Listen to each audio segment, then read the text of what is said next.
my name is Fornes, and I am a junior at Gloucester County Institute of Technology, studying engineering in hopes of being a biomedical engineer. Our National Honor Society is partnering with United Way of Gloucester County to read children's books, and today I will be reading Rainbow Fish, Finders Keepers because it was one of my favorites when I was growing up. Rainbow Fish was swimming through coral reef. He was looking for colorful shells for his collection. What could that be? Rainbow Fish wondered. He swam down for a closer look.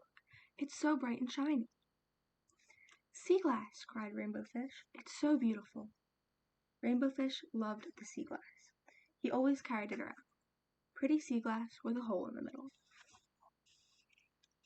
One day after school, Rainbow Fish couldn't find his sea glass. Oh no, how could I have lost it? He cried. He searched every inch of the coral reef.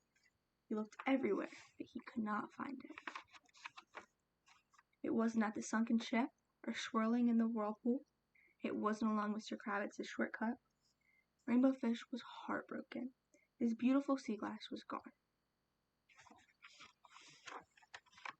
A few days later, Little Blue jetted out of the sunken ship. Check out my lucky charm, he boasted. Hey, that's my sea glass, cried Rainbow Fish. I've been looking all over for it. Where did you find it? It's not your sea glass, said Little Blue. Yes, it is. I found it, and then I lost it, said Rainbow Fish. I've had this forever, said Little Blue. Oh, come on, Little Blue, said Rosie. I saw you pick that up at the oyster beds on your way to school. I must have dropped it at the oyster beds when I went looking for pearls with Puffer, said Rainbow Fish. That doesn't prove anything.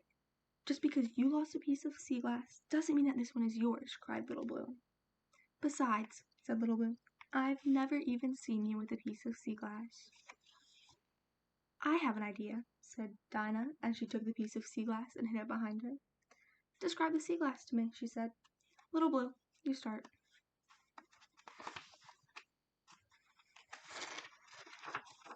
Little Blue hesitated. Well, it's orange, he said. You mean red, Rainbow Fish corrected. Right, that's what I meant. Red, Little Blue said. And it's smooth and round, Little Blue added. You mean except for the hole, Rainbow Fish corrected. Of course, except for the hole, said Little Blue. I got mixed up when you interrupted me. That's not what it sounds like to me, said Dinah. Everyone agreed that the sea glass belonged to a Rainbow Fish. I found it fair and square, haunted Little Blue. Finders, keepers, losers, weepers. What if you lost something you really loved, said Dinah. But it's not fair, cried Little Blue. Maybe Rainbow Fish could help you find another piece of glass, suggested Tug. We'll never find a piece of sea glass like this one, said Little Blue.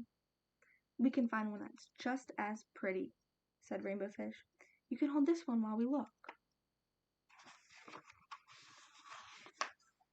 Little Blue found a piece of sea glass. It was bright yellow and very pretty. Rainbow Fish had his own sea glass back. They were both very happy. What will Rainbow Fish and his friends explore next? The dangerous deep. One morning, Miss Cuddle called her school of fish to order. Old Nemo will be here soon to tell us all about his days as a famous explorer, she said. Hooray! Rainbow Fish cheered. Old Nemo tells great stories. The one about the giant jellyfish is the best, said Spike. It is one of my favorites, too, added Old Nemo. He told stories all morning. After Old Nemo left, Miss Cuddle had a hard time getting her class back to work. They did not want to sort shells. They wanted to fight off giant jellyfish and find secret caverns. Miss Cuddle could see that her class needed a break. I think you are all still off in Old Nemo's stories. Let's take an early recess. After Old Nemo's tales of the sea, recess at the sunken ship was not very exciting. We could pretend we're brave explorers, said Angel. I have a better idea, said Spike. Let's explore the reef. That is a great idea, agreed Rainbow Fish. But what will Miss Cuddle say? Asked Angel. We will be back before she even knows we were gone, said Spike. Come on, follow me. What about the crystal caverns? said Rainbowfish. Ooh, they're so sparkly, added Angel. We've been there too, said Spike. Old Nemo found them long ago. Do you have any better ideas? Asked Rainbowfish. We can go to the volcano, said Spike. No one ever goes there. And so they went. Spike stopped at the edge of the volcano. I dare you to take a closer look. But we aren't allowed to, said Rainbowfish. Don't be such a scaredy catfish, taunted Spike. Suddenly, a dark shadow appeared. As it moved closer, it grew bigger. The fish were frozen with fear. We should have stayed at school, whispered Angel. A loud noise boomed from the shadows. Does Miss Cuddle know where you are? It was old Nemo. I'm so glad it was you, old Nemo, said Rainbowfish. We were really scared. There's much to be afraid of in the deep, said old Nemo. You young fish are very lucky. The ocean deep is no place for you. We want to be brave explorers, they all said at once. Many young fish dream about the adventures that await them in the deep, replied old Nemo. School is adventure enough for young fish. You still have much to learn before you will be ready to explore the great beyond. And with that, old Nemo led them back to Miss Cuddle's class.